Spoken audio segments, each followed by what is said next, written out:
एक था सदना, कर्म से कसाई पर मन से श्री हरि विष्णु का परम भक्त। उसके मुख पर सदैव भगवान का ही नाम रहता।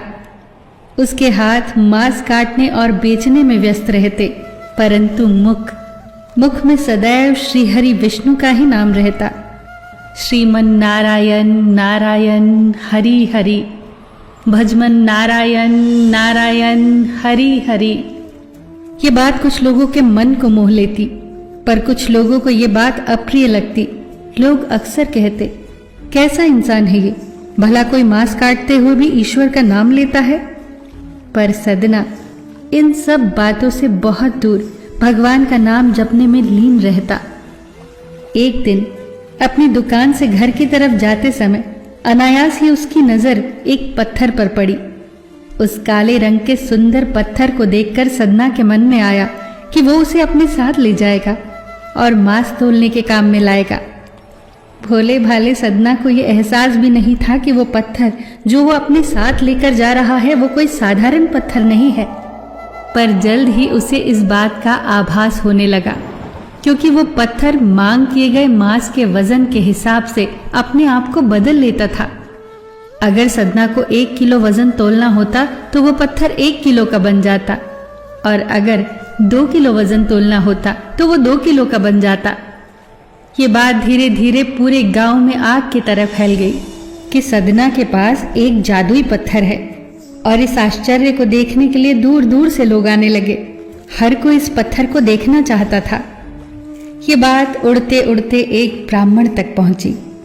उस पत्थर को देखने की उस ब्राह्मण की भी इच्छा जगी, पर एक ब्राह्मण कसाई की दुकान पर भला कैसे जा सकता था। फिर उसने दूर से ही उस पत्थर को देखने का निश्चय किया। दूर से ही उसने देखा कि सच में वो पत्थर जितना मांस चाहिए उसके हिसाब से अपना वजन बदल लेता है। पर जैसे ही उसने उस पत्थर को गौर से देखा, उसके पांव तले जमीन खिसक गई। वो पत्थर कोई ऐसा वैसा पत्थर नहीं था, भगवान श्री विष्णु का प्रतीक शालिग्राम था। ब्राह्मण को सदना की मूर्खता पर क्रोध आया। उसने सदना के पास जाकर कहा, मूर्ख, तू जानता नहीं कि तू कितना बड़ा पाप कर रहा है। घोर अनर्थ है ये कोई पत्थर नहीं है, ये शालिग्राम है, भगवान विष्णु का स्वरूप, और तू इससे कटा मांस तोल रहा है। रक्त से भरे हाथों से शालिग्राम को उठा रहा है। तेरा अपराध क्षमा के योग्य नहीं है। सदना बहुत ही सरल स्वभाव का था। उसने तुरंत ही ब्राह्मण से क्षमा मांगी और वो पत्थर उस ब्राह्मण को दे दिया। ब्राह्मण प्रसन्न मन से श्री शालिग्राम को अपने घर ले आए। उन्हें स्नान कराया, चंदन लगाया, धूप दीप जलाई और पूजा अर्चना आरंभ कर दी।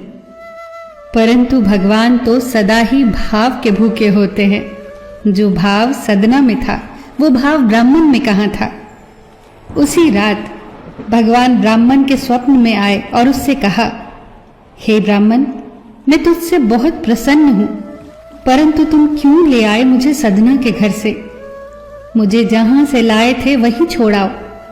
ब्राह्मण ने कहा, भगवान, वो तुला में एक तरफ आग को रखता था और एक तरफ मांस के टुकड़ों को। वो एक अपवित्र स्थान था। इस पर भगवान बोले, वो जब मांस तौलने के लिए मुझे अपने हाथ में उठाता था तो मेरा रोम रोम पुलकित हो जाता था। जब वो मेरा नाम लेकर भजन कीर्तन करता तो मुझे बड़ा ही आनंद आता। वो सदा ही मेरा नाम जपता रहता था, और जो सदा मेरा नाम जपता रहता है उसके लिए मैं स्वयं को भी बेच देता हूं। ये मात्र संयोग नहीं है कि मैं सदना कसाई को राह में गिरा मिला, मैं स्वयं उसके निकट रहना चाहता था। ये भी मात्र संयोग नहीं था कि मैं मांस के वजन के अनुसार अपना वजन बदल लेता था। मैं स्वयं बार बार सदना के हाथों का स्पर्श पाना चाहता था।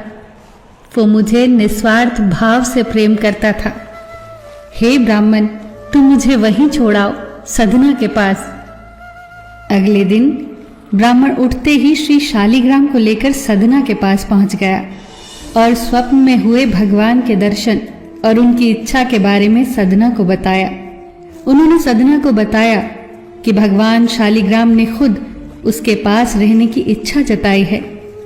ये सुनते ही सदना की आंखों में आंसू छलकने लगे और उसने कहा, यदि मेरे ठाकुर ने मुझसे कीर्तन सुनने की इच्छा जताई है तो मैं आज से अधिक समय नाम कीर्तन ही करूंगा। मैं आज के बाद मांस नहीं बेचूंगा।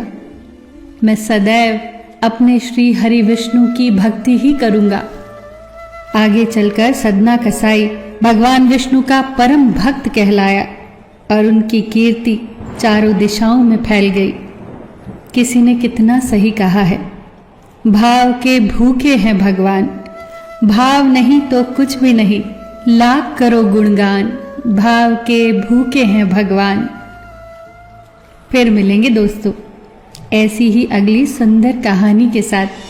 तब तक के लिए अपना ख्याल रखना और हमेशा मुस्कुराते रहना।